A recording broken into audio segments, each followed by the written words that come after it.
Patty, and this is my dog Huck. I'm a professional groomer, and Huck's really good at being a Dogue de Bordeaux. And today, Huck and I are going to show you how to make a Dogue de Bordeaux shot. I'm going to go over the products that I'm going to use in the bathing portion of the demo. So first up is our de-shedding shampoo. I'm using, this is from Nature's Specialty. It's called Easy Out. It's a great shampoo. It has natural ingredients in it. It's a very popular brand among pet groomers. And I've used dozens of these de-shedding shampoos and conditioners, and I really like this one, especially for short-haired dogs like a Dogue de Bordeaux. Then we're going to go to the conditioner. And this is the sister to the shampoo. Now, when you start talking about de-shedding a dog, it's the conditioner that does all the work. It's the real workhorse, and you have to let it sit on for 2 or 3 minutes before you rinse it out. But it's the thing that's really going to get the shed out of your dog. That said, you should pair it with a de-shedding shampoo. We're going to use this little item. This is called a Zoom Groom, and you'll see me in the tub with it. It does a great job, again, of getting dirt and shed and everything out of a short-haired dog like the Dogue de Bordeaux's coat. Then we're going to move on to cleaning ears, and I always do this in the tub, and this is my very favorite ear cleaner. My vet gave me this a couple of years ago to try, and I've used it ever since. It does a fabulous job cleaning the ears. Now, equipment for you is an apron. This apron right here comes from Pet Edge. It's long, it's vinyl, it'll keep the water off of you, and it has really nice ties in the back. It has an adjustable neck strap, and it's $8. You can get very fancy grooming smocks and grooming aprons that, in my opinion, don't keep the water off you like this $8 apron does, but you're definitely going to want something, or you're going to end up being soaking wet. So those are the products we're going to use in the bathing portion of the video. So let's get started. Okay, so one other thing I wanted to talk to you about, I almost forgot when we're talking about bathing, is this is my gun, what I call my gun. And it has one of these little glass jar. You put your shampoo in here, or your conditioner. Now, if you're going to put conditioner in here, you want to add a little water to it and kind of shake it up before you attach it to the gun, because conditioner is really thick. But you basically just put your shampoo in here. You screw this on. You'll see in the video when I use this. What happens is, and it has a little knobs here, and one says water, and one says soap. So what you do when you're ready to bathe and you want to apply shampoo, you just turn your little dial, shooting water, sorry, to soap. Your shampoo's in here, you're hooked up, and this is just a regular garden hose attachment right here. It'll attach right to a garden hose. And when you pull this trigger, water's going to come up, it's going to come down here, it's going to mix your shampoo, and then when you spray your dog, and you'll see it in the video, it's a really great way to apply shampoo or conditioner to the dog and have a hand free, which makes a huge difference when you're trying to do a big dog like a Dogue de Bordeaux. And then when you get ready to rinse, you just move the little dial to water. I don't know if you can see that, to water, and it will bypass this little shampoo part, and just clean water will come out. And it has a number of settings you can use, and you'll see me use several of those when I go into the de-shedding part in the tub during the bathing process. So anyway, I just wanted to tell you about my gun, and these are not very expensive. I think they're about $20, $25, but they will make your life a lot easier bathing a large dog like the Dogue de Bordeaux. Now we got Frank in the tub. He's my 140-pound, barely 1-year-old puppy. His first time in the new grooming tub, so he's a little bit anxious about it, but not too bad. So I'm just wetting him now. I'm not shampooing him, just getting him a little bit wet so the shampoo will absorb a little bit better. Come in to hit my gun. I'm changing my gun to soap. What you want to do with this is you want to apply it the best you can in the reverse direction, because you want to get it up underneath.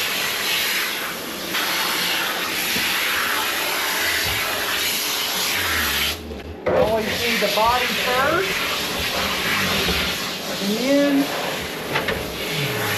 while my conditioner is setting up, I'll do his face. So I'm taking my Easy Groom, I'm going to go in the reverse direction. With Huck, I could turn Huck in this tub, and I probably could do it with Frank too, but this is his first time in this tub, so I'm just going to reach over him today until he's a little more used to this. Always work with your dog. Try to make it a pleasant experience for them and a pleasant experience for you. Okay, I'm gonna hold his head up and do the same thing on the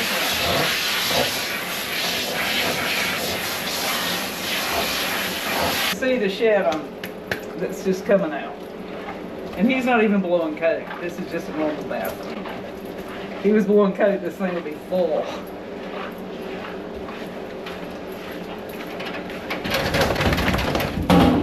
Let him shake. Let him participate in his bathing process. Now he's getting a little more comfortable. He's starting to explore his surroundings. So I can really get over here on this side. Again, when they blow coat, they're going to blow it back here, and they're going to blow it right here in their neck area. So that's really where you want to work. And try to go, even though you're going in the reverse direction, try to go, you'll see me do this. It's because I'm going in the direction that the coat is. But you can see the shed that's coming out. So I'm going to go over him one more time with the shampoo. If you need to move them, the best way to do it is just put your hand there real gently and just go this way, and most of the time they'll come with you. Not always. Okay. So now I'm going to change our gun to water.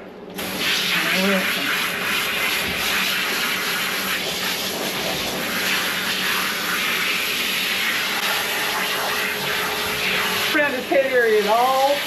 I'm going to put my hand over his ear to keep water from getting in there, because you don't want a bunch of water in your ear. Okay, baby, can you look up for mama? Can you look up for mama? Good boy. Good. Whenever they do something good, tell them they're doing something good. And they'll most likely do it again. Okay, buddy. All right, now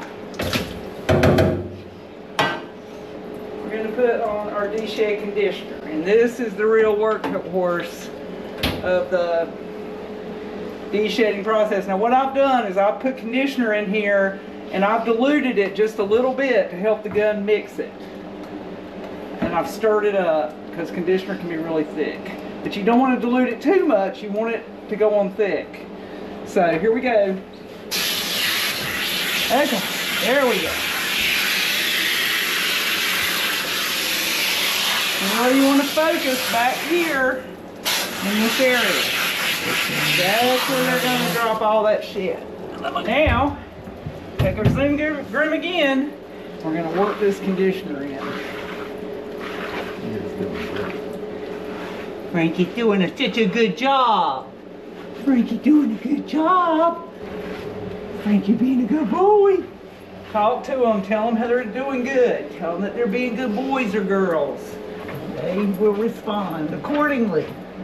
Won't you, bud? Yes.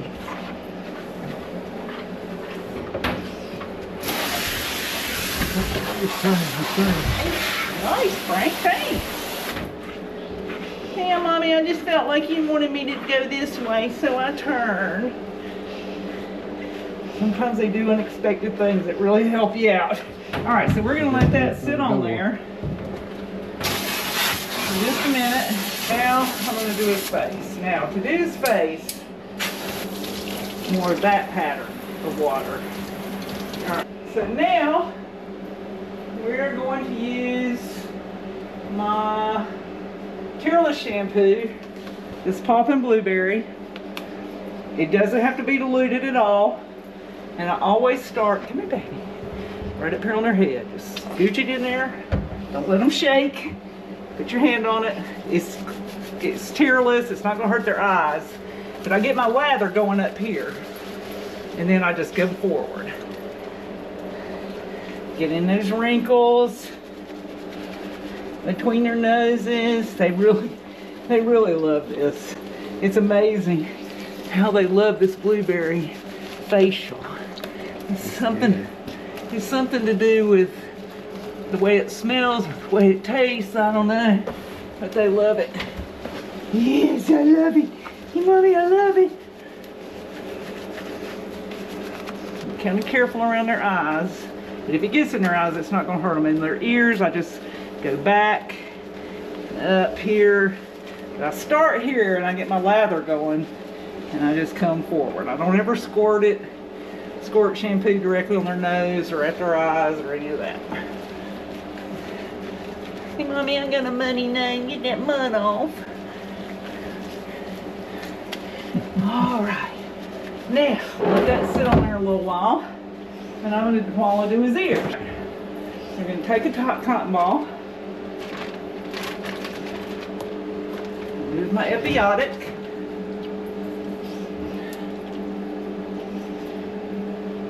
Open it up, and you're just going to saturate this cotton ball with that solution. You can turn up the ear. Now, and you're just going to push that cotton ball in, and he's going to shake. It's okay. Let him do it. Come here, Frank. And we're just going to turn that cotton ball so you get all that. Let him shake. Let him participate. Come here. I know it feel funny. You feel funny. Frank is just a puppy. That he is really cooperating. So see, that's what I got out of that ear. Yuck. Okay, I'm going to do the same thing on the other side. Now we're going to rinse. So we're going to rinse his face. I'm going to put my hands over his eyes and his nose. And if he reacts, just go back here, do something else. Let him get over it. Hold his ear up, and I'm going to do the side.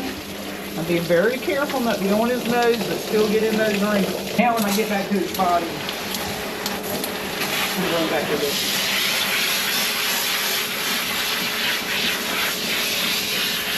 Now if you wanted to, I'm not going to do it because he's not really shedding that bad right now. If you wanted to, when you're rinsing, you could take that Zoom broom again, and you could, while you're rinsing, you could do this. Again, it's just like washing a car, and start up here, and then work your way down rinsing. My water tube is loose. It's not hot, it's not cold, it's lukewarm. So you might say, well, how do you know you got them clean and how do you know you got the soap out? When you drag your hand across and you get resistance, you know you've got the soap out and you know that he's clean. Don't forget the back sides of the legs. Rubbing them. I'm reaching for that squeaky clean feel. Okay. All right. I want to talk about drying your dog. Obviously, I have professional equipment, but you may want to invest in one of these because it will make your job a lot easier, especially when you start finishing the coat on your dog in the last step of this video. So this is my dryer. I've had it for 13 years. I've never done anything to it. It's an Easy Groom 3 professional dryer. Hangs on the wall. There's not a trip hazard. It's out of the way. If you are at a show, it has a nice handle here, so it is portable, but it is a little on the heavy side. It probably weighs about 20 pounds, but It's very simple. If you do have to work on it, basically the only thing you would ever have to do is change the brushes, which are, even I can do that and I'm not mechanical at all. So it comes with a couple of attachments. This flat, I'm going to show it to you, put this one down. This is the flat attachment. It does a great job when you start to dry to get the water out of the coat. And then you're going to switch to this condenser cone, and it does a really good job of getting your dog dry very fast. So that's my dryer. This is my grooming table. I've got it up right now, but you'll see throughout the video, you'll see me use this to dry huck, to de-shed huck, to do huck snails.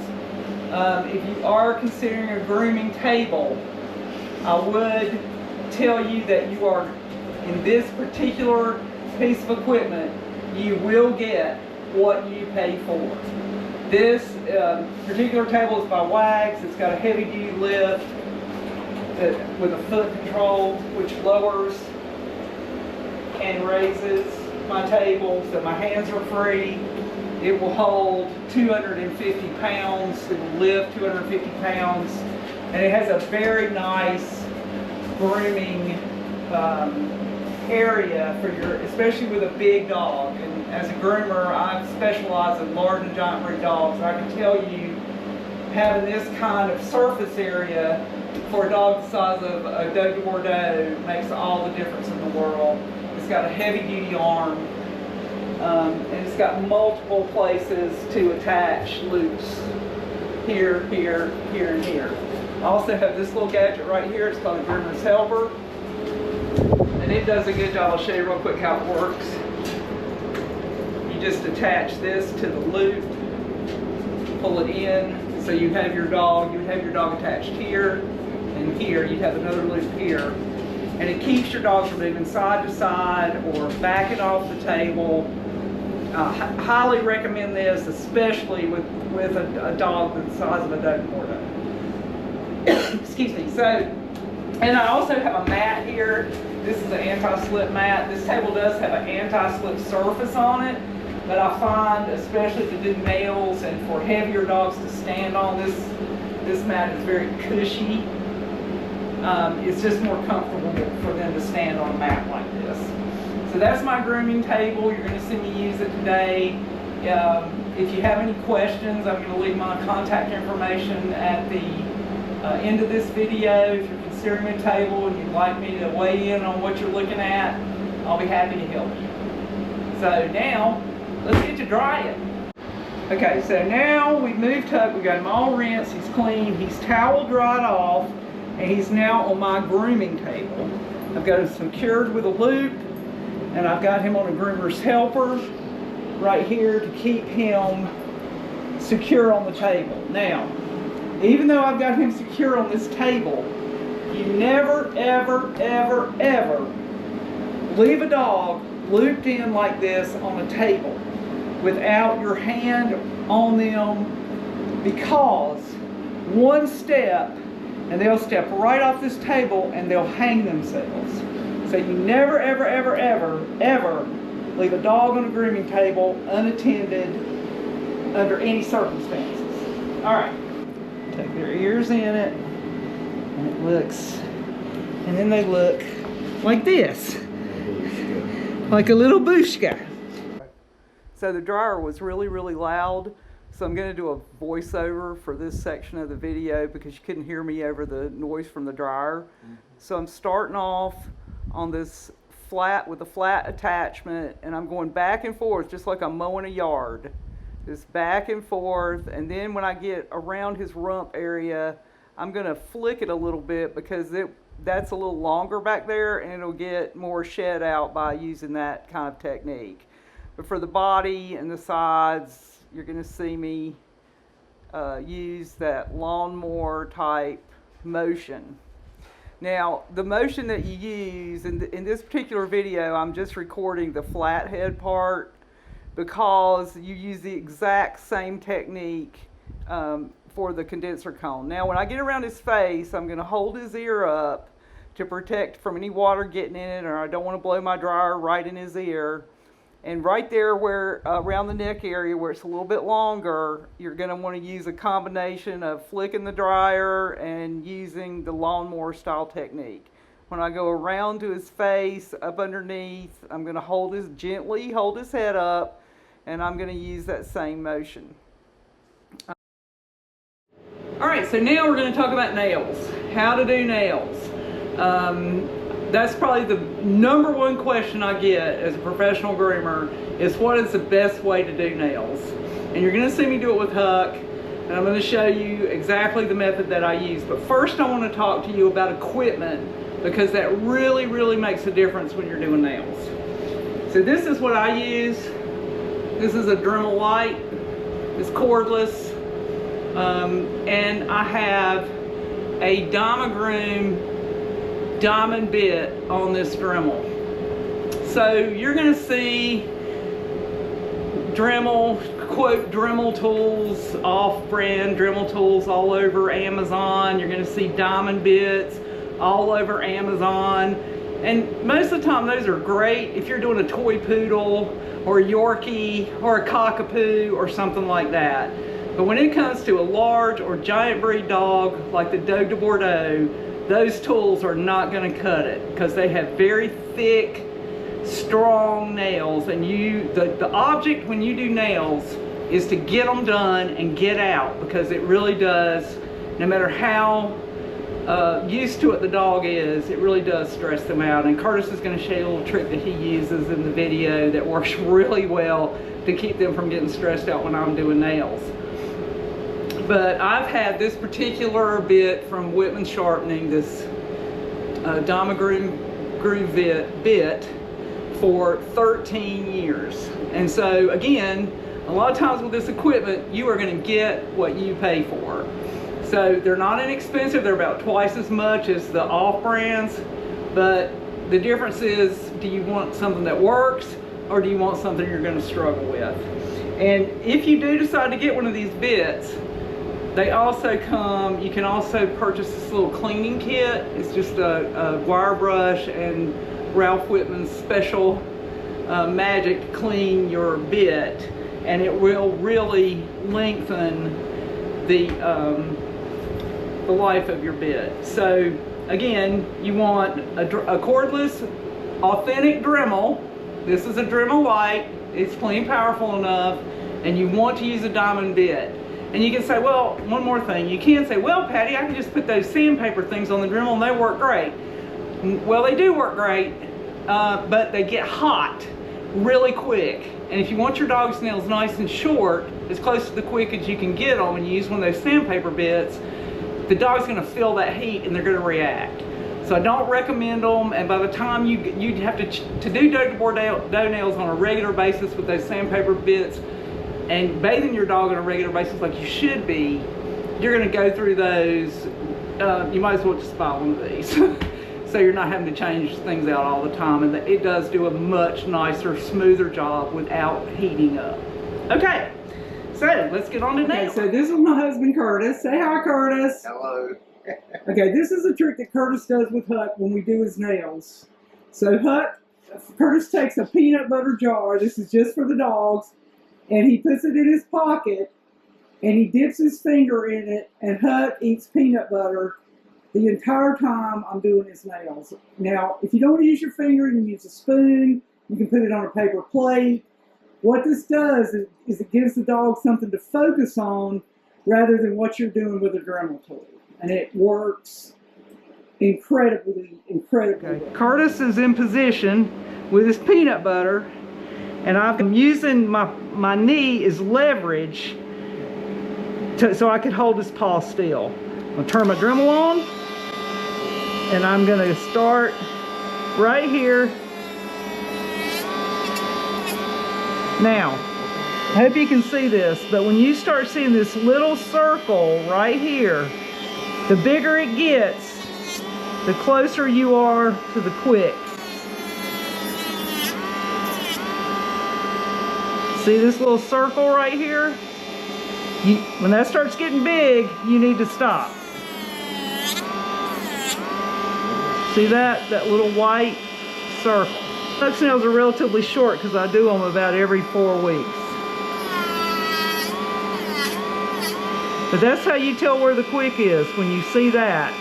And when you start out, his nails are short, so I just have to go over them a little bit. But if they were really long, this wouldn't even appear until you were getting close. So when you see that little half moon, or sometimes it's a circle, right there, you want to stop. Okay, so now we're almost finished. We've got Huck dry, and now we're going to do a little de-shedding, and we're going to finish what groomers call finishing, which is how to make the coat glow, basically, and smell good.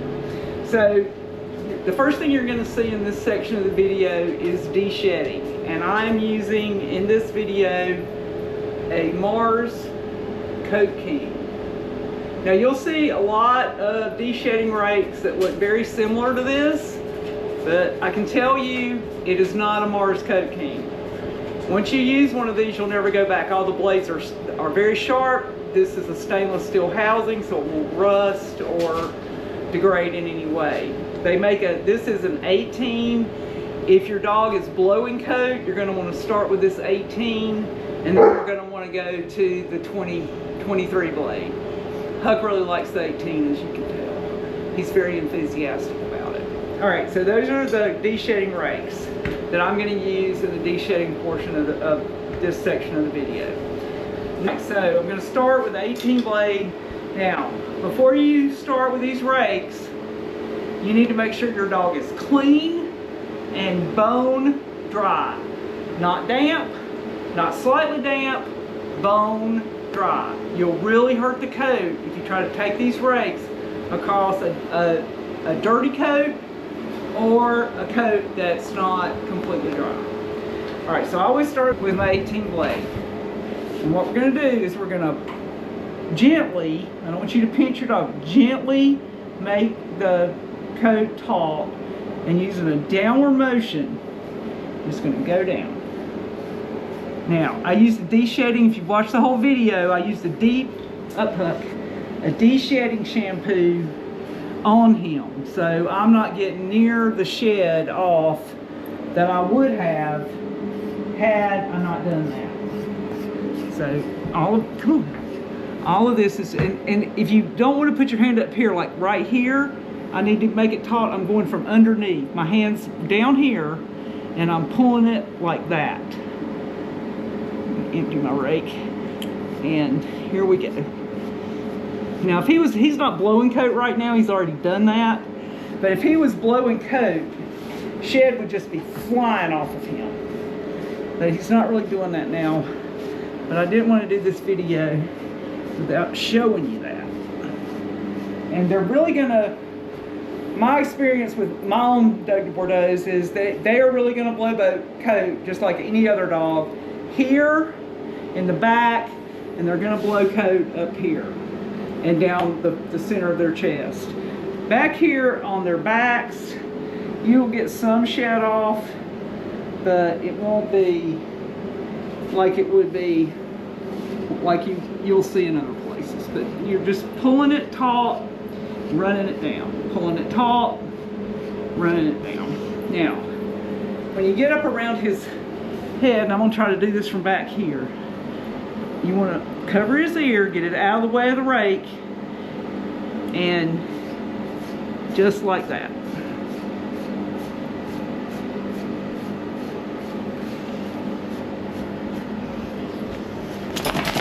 And he's going to shake because it feels good to him. I'm going to come over here, I'm going to do the other side. Again, I'm going to pull up, see how I'm making it taut. I'm just going to pull down. See all the shed? He is holding some shed right here. I guess you saw that when it fell. So just that little bit that I just did, that's how much shed I got off, and he's not even blowing coat.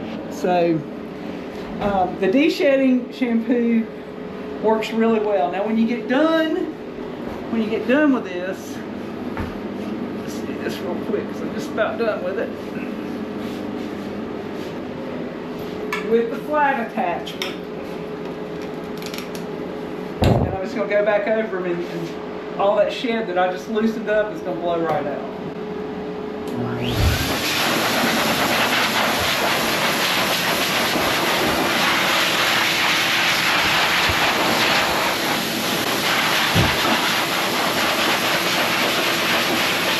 Now we're going to talk about products to use when you're almost out the door with your dog. This is my very favorite finishing spray. Let you take a look at it. It's from Groom. It's got vitamin E and mink oil in it, and it does a great job with very little product to make your dog's coat sparkle.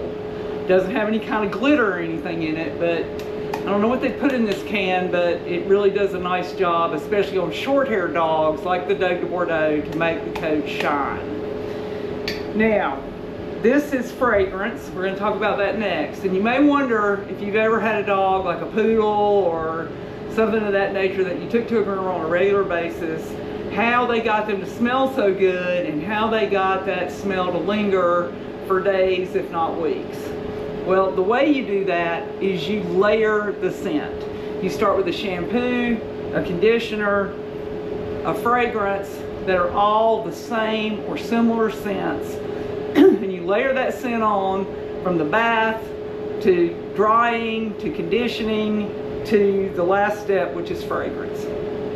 And it makes a huge difference in how they smell, how they look. Even with my dogs, even with Huck, when I put that fragrance on him, he has a whole different change in attitude. He loves it. So this is the one that I like, that I'm used on Huck. I don't think I put the fragrance portion in the video because it's the very last step that you do, but this is called Plum Silky.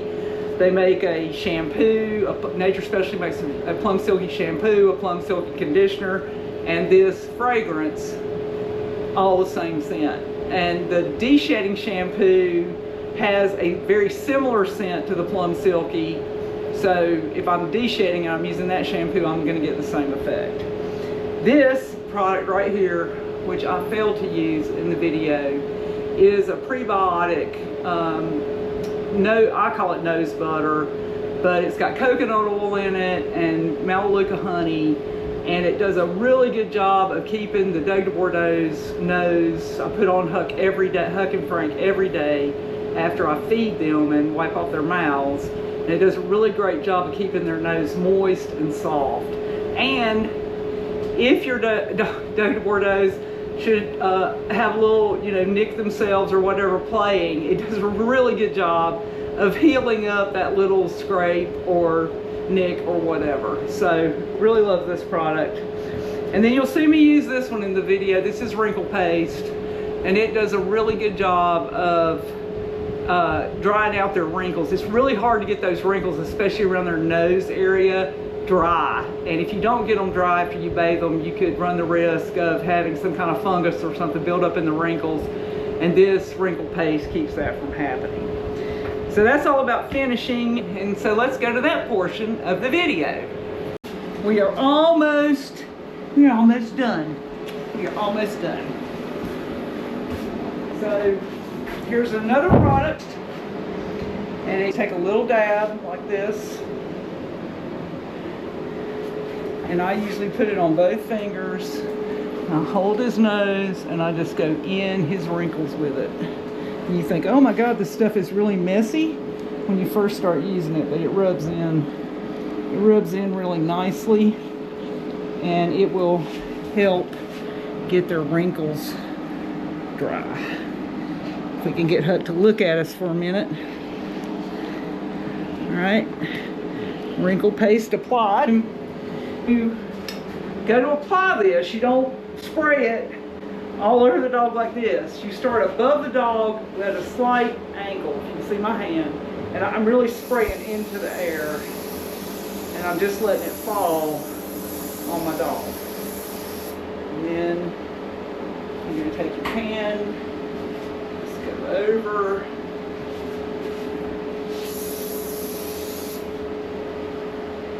and he will glow like a shiny penny.